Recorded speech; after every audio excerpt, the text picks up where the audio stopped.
Picture it if you will. It's the 1960s. Israel is finally secured its independence. It's secure. The Arab neighbors are at their throats. The world is looking at the Suez Canal thinking, wouldn't it be nice to have an alternative?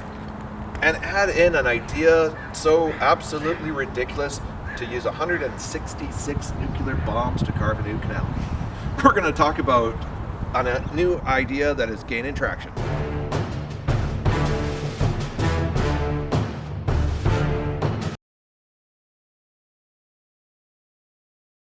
Let's just have a quick little geography lesson. The Suez Peninsula, or the Suez Canal, is right on the Suez Peninsula. This is where Africa meets Asia.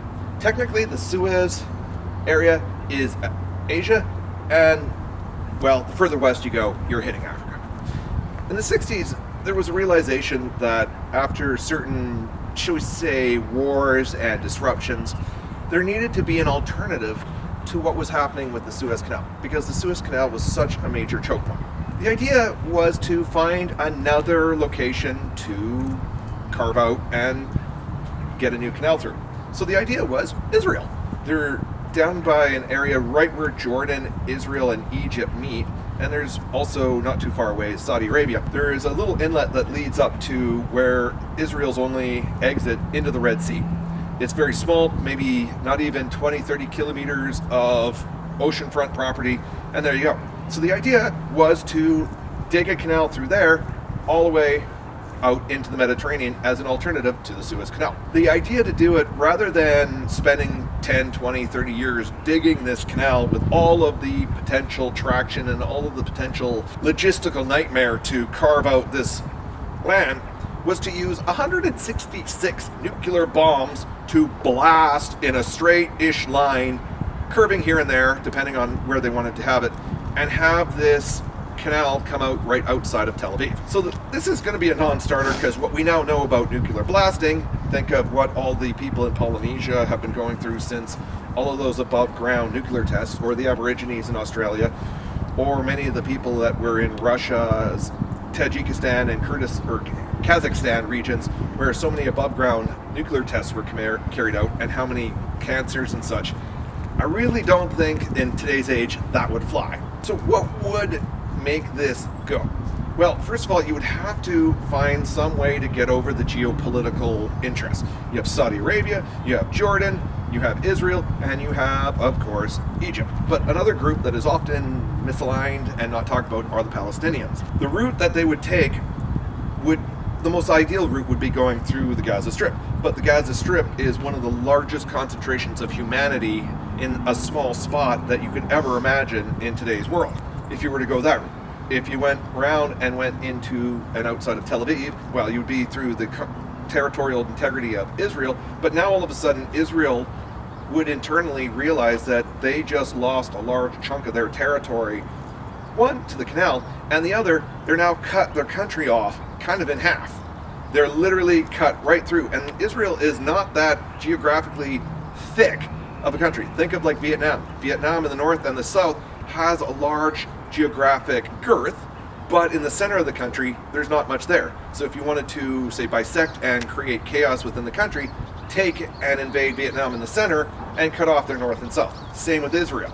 That is why, for instance, Israel's so reluctant to give up the Palestinian territories of the West Bank, because they're trying to get some territorial depth to be of a better protection in case someone were to invade. Because if you look at where Tel Aviv is, if someone were to invade and capture the Palestinian territories again, they could easily cut through Tel Aviv, and the country is cut in north and in south. By doing this canal, you're literally seeing territorial depth problems. So there's that geopolitical issue to deal with. You're literally carving through Israel proper. So you would come up through that little route. For the first probably third of the canal that could be made, you're looking at flat ground. So it's quite easy enough to get a sufficient width and a sufficient depth for, say, the larger 20,000 rated TCU type bulk containers. The problem then comes as you start moving towards the hinterland and towards the center. There are a lot of hills, there is a lot of deeper, and because you go from, say, high ground to where you start hitting low ground, and you get varying heights in land heights, so you're going to have to either blast through mountains or you've got to build up. What do you do with all that dirt? What do you do with the environmental potential impacts? All of this would have to be negotiated. The idea is that this type of project could be done maybe for anywhere from 10 billion was what one estimate was, but realistically you could probably see this done for in the 30 billion range.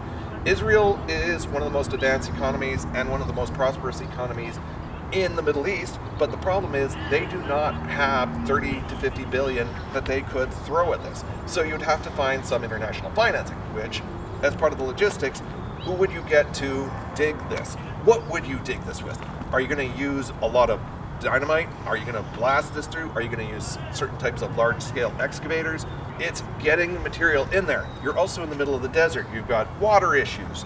You've got a whole lot of different things. You're going to either have to build certain sets of locks, so the more locks that you have to build, the more expensive it's going to be. When you've got all of this variety of heights and slope of land, you're looking at various geoengineering issues. It's just insane. So the geology and the construction is going to be an issue.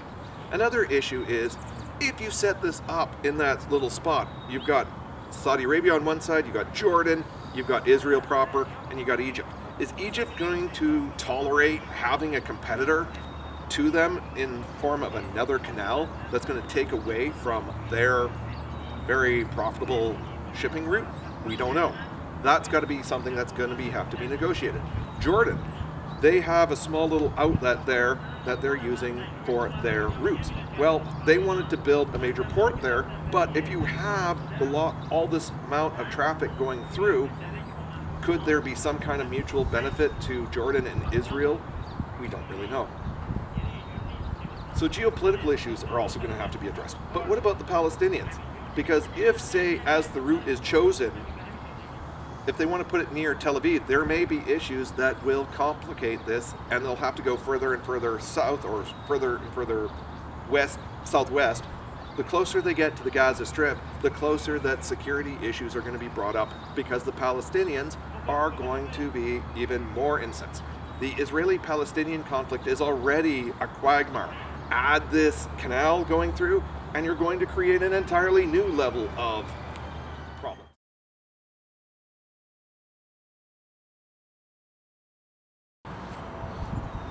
Economically wise, it's going to take many years to pay this project off. You're looking at anywhere from 30 to 50 billion that's probably going to be needed to be spent to get this project finished. The recovery rate, you could be looking at revenues of up to about 2 billion a year. And the issue that you need to realize is that 30 to 50 billion, you're going to have a lot of people that would be interested in this project as a long-term cash cow. It would be reliable and constant ongoing profitability or revenue, so that it's a good long-term investment. There's that. With respect to having two different canals, when you have one that could get stuck with another never forgiven, the other then becomes more viable. So you have redundancy. This is another big benefit of this. But the biggest thing that will be overcome is that the main issue, the one priority, is the geopolitics. That is getting Jordan on board, that is getting Saudi Arabia on board, and that is getting Egypt on board so that this doesn't become a problem. But at the same time, other countries in this region could all of a sudden make trouble here.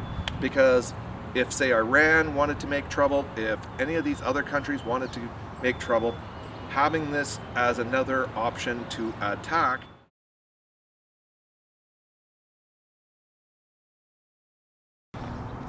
So either way you look at it, there is a lot of geopolitical and security issues and environmental issues to deal with. But that being said, if this could be dealt with and corrected, a lot of the mitigation with respect to the environmental side would be probably figuring out proper routes so that if, say, environmental conditions such as endangered species like the Syrian leopard, or the Arabian leopard, which is almost only found now in Israel and maybe Saudi Arabia, there may be important habitat that is disturbed. By creating more habitat somewhere else, you can mitigate that. Other mitigation efforts would be, well, with all of the excess material that's going to be coming out, where do you dump all that spoil. So if there is areas where they can dump it to create or build up so that they do not have to build so many locks, there may be grounds to save money and time by dumping fill in one spot so that the level of the ground and the level of the water can be maintained all the way through, could save, say, some areas from being blasted or being turned over.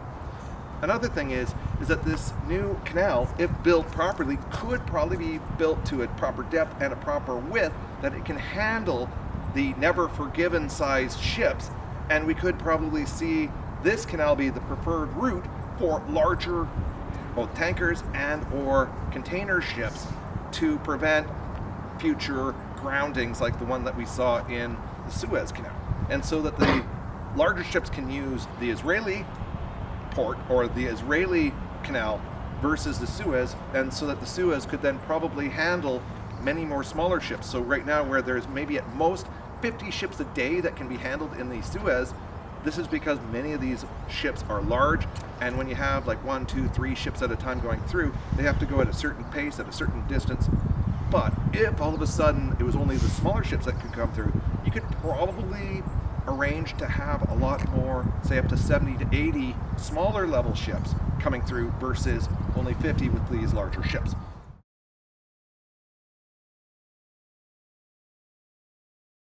There's a lot of things that could go wrong, and there's a lot of things that could go right. This is just a thought experiment as another viable alternative to Suez if there's ever another never forgiven event.